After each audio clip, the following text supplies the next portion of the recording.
He was a healthy young boy with no worries in the world, and all of a sudden now his life was on the line because he had metastatic malignant melanoma, which is one of the worst type of cancers that you can have. I focused all my energy on being positive. It was difficult. He had no symptoms at all throughout his whole ordeal with melanoma cancer. You don't always have to have symptoms or pains or problems to have cancer. No physical symptoms. Never lost weight, never had nausea or any of those type of things. Just the emotional, I can't believe this is happening to me and I'm scared. I don't know if I'm going to live another day. You know, as good as our CAT scans and MRIs are, they only pick up images that are certain millimeter size or larger. He really was a sick young man. You know, I knew eventually and down the road he was going to be okay. I knew that. Joe's mom raised her son alone in the scorching suburbs of Phoenix, Arizona. By all accounts, his childhood was fairly normal. Joe was a good kid growing up. He could be mischievous, but he always had a good side, sweet side to him. A little devilish at times. Sometimes he would wear my patience, but on a whole, he was a real good kid. Joe did well in school and showed an interest in the fields of science and medicine. He was uncertain about his exact plan of action, so he enrolled in a local community college. It was about this time that the first signs of trouble began. When I was about 2.5 years into the junior college, I was going full-time in school and I got to a point where I needed to shift over to the major university. My mom had passed away in October of '97. Joe and I went back there for the funeral. When we came back, he came down with a real bad cold. And that's the sickest I've ever seen him in a long time. His gland was swollen, and I personally really never thought anything about it because when you have strep throat or, you know, a bad cold, your glands will swell. The gland on the left side of my neck started getting larger and larger, and it stayed like that for about 6.5, 7 months. You could definitely tell that one side was a little larger than the other. I really just thought that the lymph node gland that was swollen was due to having the cold 2 or 3, 4 months previous to that. I kept saying, you need to go to the doctor, you need to go to the doctor. And it was like, no, I'm okay, Mom. And finally, in January of '98, I finally convinced him to go to the doctor. I went into the primary care doctor. He ran all the blood tests, mono tests. Everything came back completely normal, so he was a little puzzled on what exactly was going on. Joe's primary care physician decided to send him to Dr. David Sims, an ear, nose, and throat specialist. I think he first thought it was a cyst and really nothing to be too concerned about, and he was referred to our office to have it evaluated, which is a pretty good size lump. It's like a big gumball in the outside of his neck.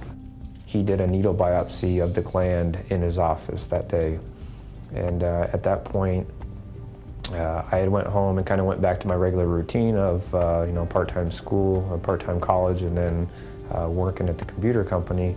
And I got a phone call about 2 days later saying I needed to come back into the office. He had told me that the biopsy had showed malignant cells, possibly melanoma, that was already in the lymph node glands, and that he needed to set me up for a immediate surgery that next Friday. We were all shocked. I mean, I was shocked and they were very shocked about the diagnosis. Once he went to the doctor and got the news, he called me at work and said that he had malignant melanoma cancer. The biopsy had showed malignant cells that was already in the lymph node glands. It was malignant melanoma, late stage 3, bordering stage 4. I thought they had the wrong person. There's no way he could be sick. He's too healthy. It's always hard to tell anybody that they have cancer, but especially if it's a young person. Especially at Joe at his age. All he was worried about was maybe, you know, the next test at school or his next job or what he's going to do that night. He really hasn't thought much about his life could be coming to an end, you know, fairly soon. Melanoma is the most serious form of skin cancer, a cancer that takes root in the pigment-producing skin cells called melanocytes. When the skin is exposed to too much ultraviolet light, these melanocytes can grow abnormally and uncontrollably, often becoming cancerous. Once the skin cancer metastasizes to the lymph nodes, then the disease is essentially disseminated, widespread, because now it's in the lymph system and it can spread to all parts of your body. His chance of survival beyond 5 years is less than 10%. The problem with Joe is that we never could find where his primary lesion was. Sometimes malignant melanoma will pop up in a place at the back of the eye, maybe in a sinus, maybe at the back of the tongue. Some places it's extremely difficult to find, and if we can't find it, that even lowers his prognosis even further. At this point, I felt, I don't know, I was kind of numb, like this can't be for real. Being told that I have malignant cells, essentially being told that you have cancer, very, very scary, and not really knowing what's next. Now I'm set up for surgery. The fear must have been overwhelming to realize that everything that you had and all the good things that you wanted to give back to society and give back to our country is now just going to be whisked away from you. Joe's surgery was a fairly simple procedure. To remove the affected lesion, doctors made a small incision along his neck and took out the lymph node. Still, the ordeal was wearisome. When he did come out of the surgery, though, he was very pale and pasty looking. It was just, it was a weird sight to see.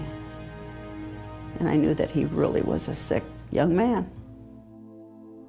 After leaving the hospital, I was asked to follow up with Dr. Sims in a couple weeks from then, which I did.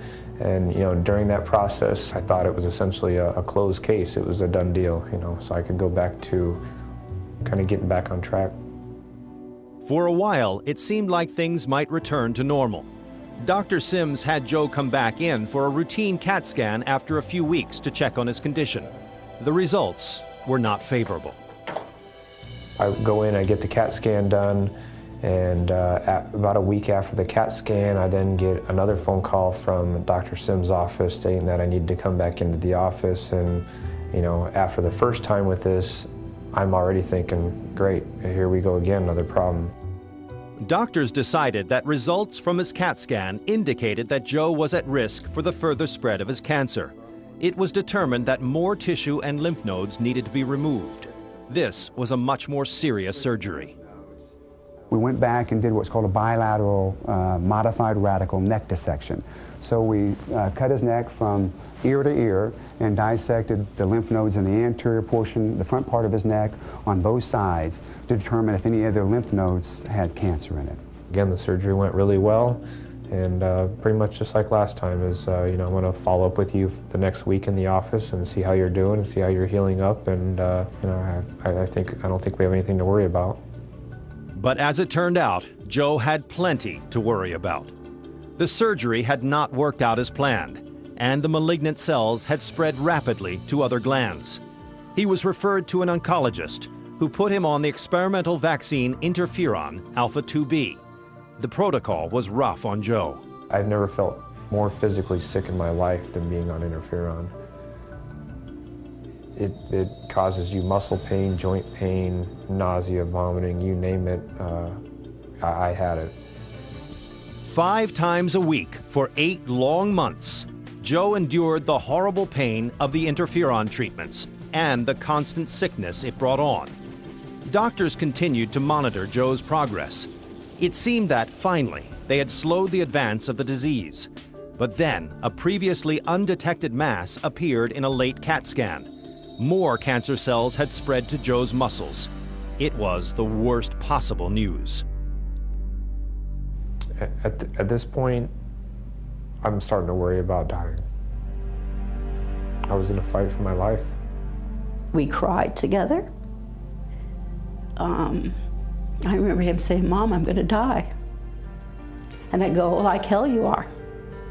You're not going to die on my time." And I said, "If you think you want to die, then we'll go home.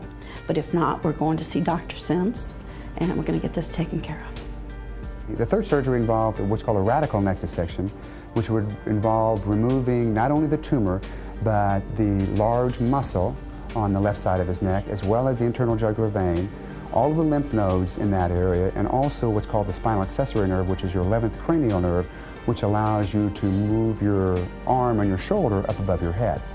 We were forced to take the muscle, we were forced to take the internal jugular vein, but the spinal accessory nerve we were able to salvage and leave so that he did not lose the function of his left arm. I remember upon waking up, the very first thing I did was pick my left arm up.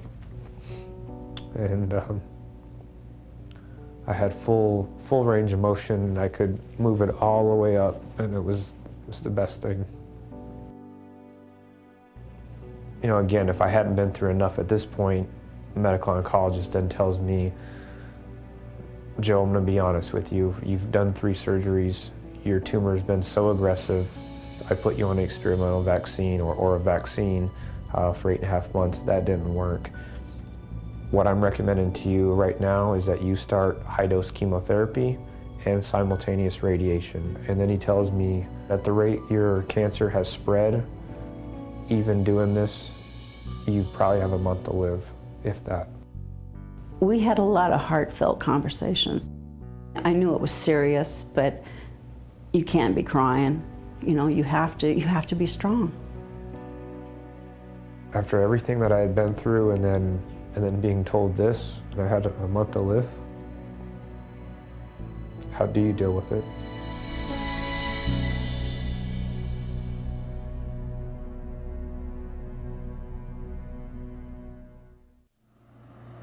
Džoe Braun had been through 3 operations to remove the cancer, and none had worked.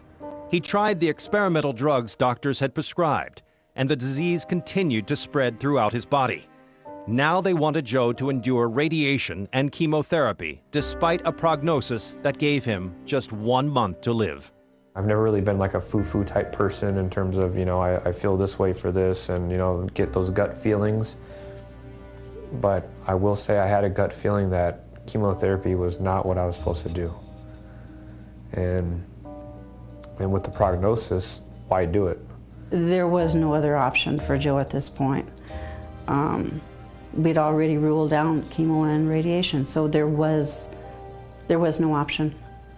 But Džoe and his family had no intention of giving up. He simply wasn't willing to poison himself anymore. He began to look outside conventional avenues for treatment.